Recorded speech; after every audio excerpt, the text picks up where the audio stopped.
দেশ জুড়ে চলমান আন্দোলনে শিক্ষার্থীদের সাথে সমর্থন না জানানোর কারণে বেশ সমালোচনার মুখে পড়েন সামাজিক মাধ্যমে পরিচিত মুখ চট্টগ্রামের তরুণ রাজনীতিবিদ ফারাজ করিম চৌধুরী।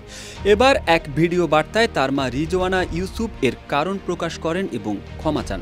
ভিডিও বার্তায় ফারাজ করিম চৌধুরীর মা বলেন, আমি রিজওয়ানা ইউসুফ একজন মা। আজকে আপনাদের সামনে আমি একজন মা হিসেবে প্রথমবারের মতো আসলাম। আমার ছেলেকে আপনারা সবাই চিনেন, ফারাজ করিম চৌধুরী, যাকে আপনারা মানবতার ফেরিওয়ালা বলেন আপনাদের নিজেদের ভালোবাসা থেকে। আজকে জাতির এই সংকটজনক মুহূর্তে আমার ছেলে চুপ। এটার কারণ মা হিসেবে আমি অন্তত জানি। সে যে ত্যাগটা স্বীকার করছে সেটা কোনো দালালির জন্য না, কোনো দলের জন্য নয়।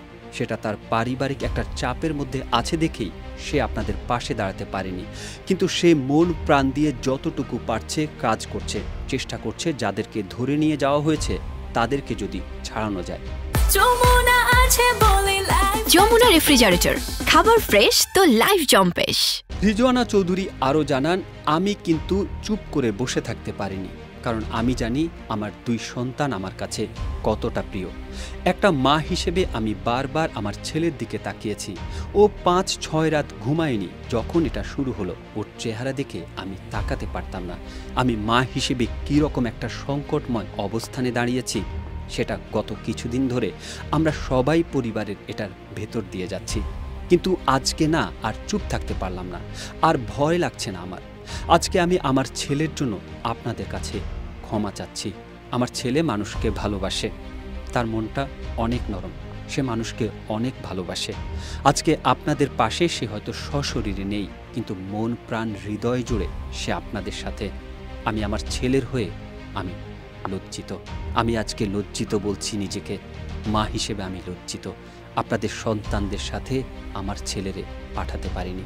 আমি আজকে প্রথমবারের মতো আমার ছেলের সাথে আপনাদের সামনে এসে দাঁড়িয়েছি একজন অপরাধী মা। সেই সব মায়ের কাছে আমি অপরাধী। আমি জানি না উপরওয়ালা আমাকে মাফ করবেন কিনা, কিন্তু আপনাদের কাছে আমার ছেলের হয়ে আমি মাপ চেয়ে নিচ্ছি।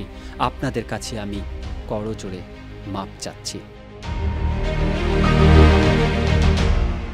ভিডিওর শেষ দিকে ফারাজ বলেন, আমি কখনো আমার জীবনে আমার সাথে যারা ছিল কেউ কোনোদিন এই কথা বলতে পারবে না যে আমি এইসবে কোনোদিন সমর্থন দিয়েছি। দুর্যোগে কাজ করেছি, কিন্তু এটাতে আমি করতে পারিনি। এইটা আমার ব্যর্থতা, এইটা আমাকে মেনে নিতেই হবে।